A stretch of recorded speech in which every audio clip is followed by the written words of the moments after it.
लोकसभा में 28 जुलाई को paper leak से जुड़े लोक परीक्षा संशोधन विधेयक 2026 पर चर्चा शुरू हो गई। विधेयक में 2024 में बने कानून में बदलाव का प्रस्ताव है। केंद्रीय राज्य मंत्री जितेंद्र सिंह ने कहा कि इसे पेपर लीक रोकने में मदद मिलेगी। प्रियंका गांधी का प्रहलाद जोशी पर कमेंट, संसद में हंगामा।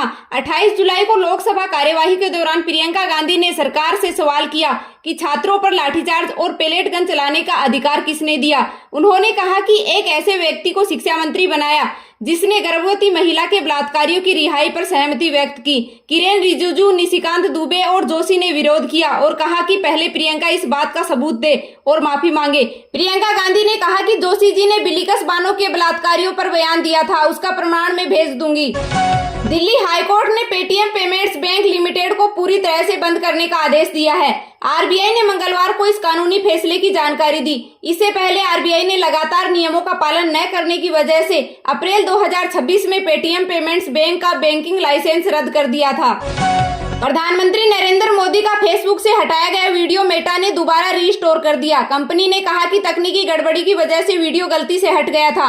पीएम मोदी ने यह वीडियो 23 जुलाई को जारी किया था, जिसमें उन्होंने छात्रों को परीक्षा पेपर लीक के खिलाफ सख्त कार्रवाई का भरोसा दिया था। सुप्रीम कोर्ट में सीजेपी के छात्र आंदोलन के दौरान पुलिस कार्रवाई को लेकर दायर याचिकाओं पर सुनवाई हुई।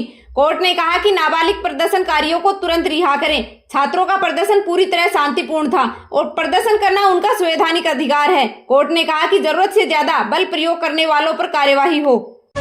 कोकरोच जनता पार्टी ने बताया कि सभी प्रदर्शनकारियों की एफआईआर वापस होगी। सीजेपी प्रवक्ता सौरभ दास और रत्ना ने सोमवार रात एक वीडियो जारी कर यह जानकारी दी। उन्होंने कहा कि सरकार से बात हुई है, हर प्रदर्शनकारी सुरक्षित रहेगा।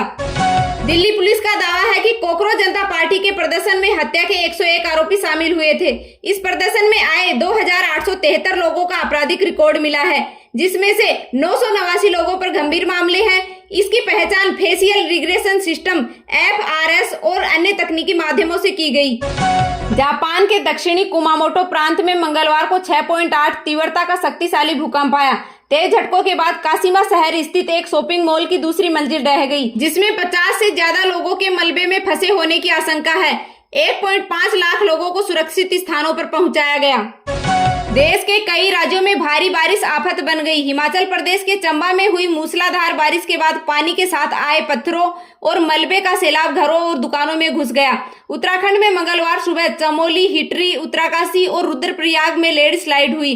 केदारनाथ नेशनल हाईवे मलबा आने से बंद हो गया। सोनप्रयाग गौरीकुंड हाईवे भी बंद है, जिसके चलते 4 धाम यात्रा 2 दिन रोक दी गई। चंडीगढ़ स्थित पंजाब यूनिवर्सिटी में मंगलवार को सुबह पीएचडी स्कॉलर युवती को करंट लगने से मौत हो गई। मध्य प्रदेश के शहडोल जिले में रविवार शाम को बिजली गिरने से 11 साल के बच्चे समेत 3 लोगों की मौत हो गई। मौसम विभाग के मुताबिक मानसून ट्रफ के असर से दिल्ली, पंजाब, हरियाणा, हिमाचल प्रदेश, उत्तराखंड, उत्तर प्रदेश, मध्य प्रदेश, छत्तीसगढ़, महाराष्ट्र, ओडिशा, पश्चिम बंगाल, झारखंड, बिहार में भारी बारिश हो सकती है। अमेरिकी राष्ट्रपति डोनाल्ड ट्रंप से मुलाकात करने अमेरिका पहुंचे यूक्रेनी राष्ट्रपति जेलेंस्की और इजराइल के प्रधानमंत्री बेंजामिन नेतन्याहू। रूस से लड़ने मिसाइल मांगेंगे यूक्रेनी राष्ट्रपति। इजराइल राष्ट्रपति पर ईरान जंग खत्म करने का दावा माना जा रहा है कि इस दोनों बैठकों में यूरोप और पश्चिमी एशिया में मौजूदा हालात पर अहम फैसले हो सकते हैं। जॉइंट अवामी एक्शन कमेटी के समर्थकों का आरोप है कि रावलकोट में पाकिस्तान सुरक्षा बलों के प्रदर्शनकारियों पर अंधाधुंध गोलीबारी की, जिसमें 19 लोगों की जान गई। वे सरकार के खिलाफ मार्च निकाल रहे हैं। भारत ने पोक में हो रहे चुनाव को मानने से इनकार कर दिया है। विदेश मंत्रालय ने कहा कि पाकिस्तान इन चुनावों के जरिए पोक पर अपने अवैध कब्जे को छिपाने और वहां हो रहे मानवाधिकार उल्लंघनों से दुनिया का ध्यान भटकाने की कोशिश कर रहा है। भारत ने नेपाल के प्रधानमंत्री बोलेन शाह को आधिकारिक यात्रा का न्योता भेजा। भारत के विदेश मंत्रालय ने मंगलवार को इसकी पुष्टि की। हालांकि भारत सरकार ने अभी तक यात्रा की तारीख या एजेंडे की जानकारी साझा नहीं की। भारत को कॉमनवेल्थ गेम से दूसरा गोल्ड। भारत की शर्मिला धनखड़ ने कॉमनवेल्थ गेम से महिलाओं के पैराशूट पुट F57 इवेंट में गोल्ड मेडल जीता। उन्होंने 9.81 मीटर का सीजन बेस्ट थ्रो कर यह उपलब्धि हासिल की। इसी इवेंट में भारत की शिल्पा के सायला ने ब्रांज मेडल अपने नाम किया। हाई जंप में सर्वेश कुसारे ने सिल्वर पदक जीता और ये ऐसा करने वाले पहले भारतीय हैं। भारत के मेडल टैली में कुल 10 मेडल हो गए और टीम 8वें स्थान पर है। श्रीलंका टेस्ट सीरीज के लिए भारतीय टीम का ऐलान। सारांश जैन को मौका, जडेजा की वापसी, जसप्रीत बुमराह और साई सुदर्शन को टीम में रखा गया, लेकिन उनका खेलना या ना खेलना फिटनेस पर निर्भर करेगा। 15 खिलाड़ियों की टीम में शुभमन गिल कप्तान, केएल राहुल उपकप्तान, देवदत्त यशस्वी जायसवाल, साई सुदर्शन, ऋषभ पंत विकेटकीपर, ध्रुव जुरेल विकेटकीपर, रविंद्र जडेजा, मानव सुधार, सारांश जैन, कुलदीप यादव, जसप्रीत बुमराह, मोहम्मद सिराज, प्रसिद्ध कृष्णा तथा गुरनूर बरार को शामिल किया गया है।